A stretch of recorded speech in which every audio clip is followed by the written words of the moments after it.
Sahabat Safety Bewok, kita membahas secara singkat apa sih fungsi radio di tambang. Hal yang sepele kadang diabaikan atau dipersulit pengadaannya. Yuk kita simak bersama. Oke, mari kita bahas sesuatu yang krusial. Di dunia pertambangan, radio dua arah itu bukan cuma alat komunikasi biasa.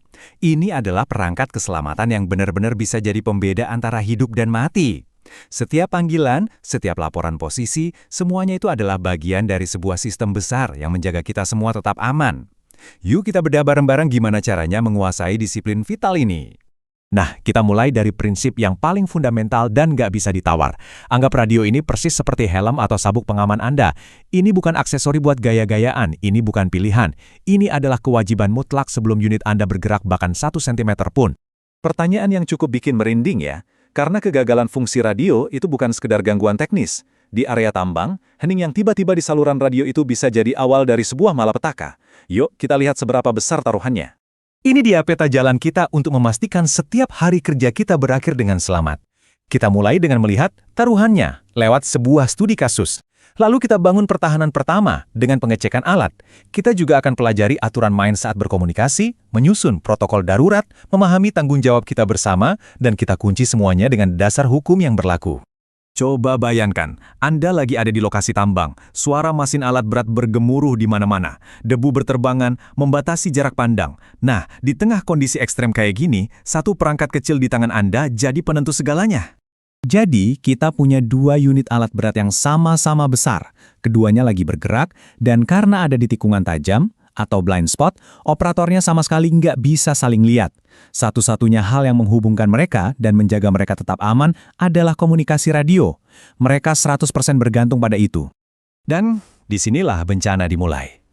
Dalam sekejap, radio di unit servis mati. Seketika itu juga, unit servis ini jadi hantu. Nggak terlihat dan nggak terdengar. Operator truk angkut dari arah sebaliknya sama sekali nggak tahu kalau ada unit lain yang meluncur lurus ke arahnya di balik tikungan itu. Yang paling menakutkan dari satu kegagalan ini adalah efek dominonya. Anda bukan cuma kehilangan kemampuan buat bicara, tapi Anda kehilangan kesadaran situasional. Ibaratnya, Anda jadi buta dan tuli di tengah lingkungan yang isinya raksasa-raksasa baja seberat puluhan ton yang terus bergerak. Ini kesimpulan dari skenario tadi. Ini bukan lagi soal risiko kecelakaan, tapi ini soal risiko tabrakan head-on dengan kekuatan yang masif. Hasilnya, hampir pasti fatal. Dan semua ini berawal dari satu alat yang berhenti berfungsi. Oke, setelah ngebayangin skenario mimpi buruk tadi, sekarang kita fokus ke cara mencegahnya. Pertahanan kita yang paling awal dan paling ampuh itu dimulai bahkan sebelum mesin unit dinyalakan. Kuncinya adalah proaktif bukan reaktif. 4 langkah simple ini hukumnya wajib, nggak ada tawar-menawar. Pertama, nyalakan, pastiin ada power. Kedua, cek saluran. Jangan sampai salah kamar. Ketiga, atur volume. Jangan sampai ada info penting kelewat karena suara terlalu kecil. Dan terakhir, yang paling penting, lakukan tes komunikasi. Coba panggil rekan atau pengawas, radio check, monitor, pastikan Anda bisa mengirim dan menerima suara dengan jelas. Oke, radio sudah dicek dan berfungsi.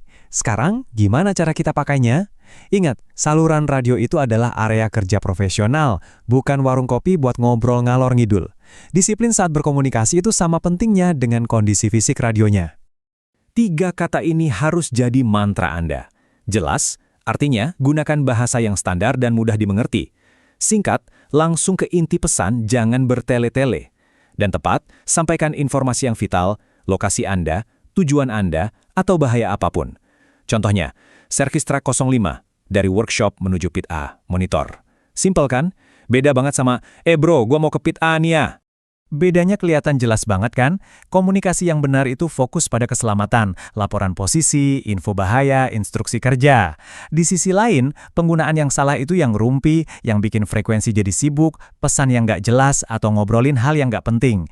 Pilihan kita harus selalu yang pertama, karena itulah yang menyelamatkan nyawa. Tapi gimana kalau walau udah dicek, radio Anda tiba-tiba mati pas lagi di tengah jalan? Panik itu bukan pilihan.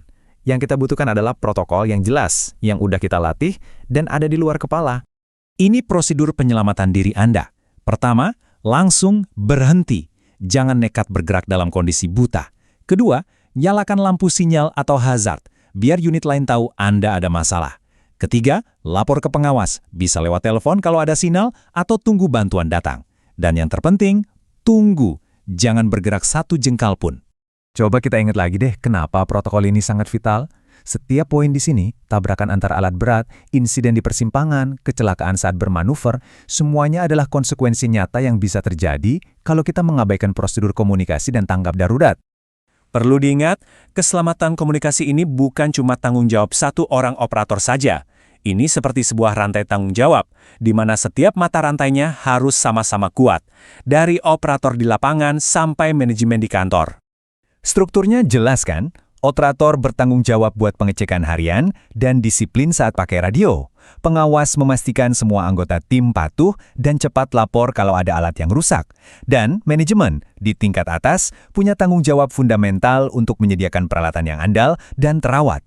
Kalau satu saja dari rantai ini putus, seluruh sistem keselamatan kita bisa runtuh.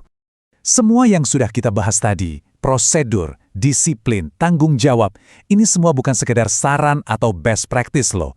Semuanya dilindungi dan diatur oleh kekuatan hukum yang mengikat.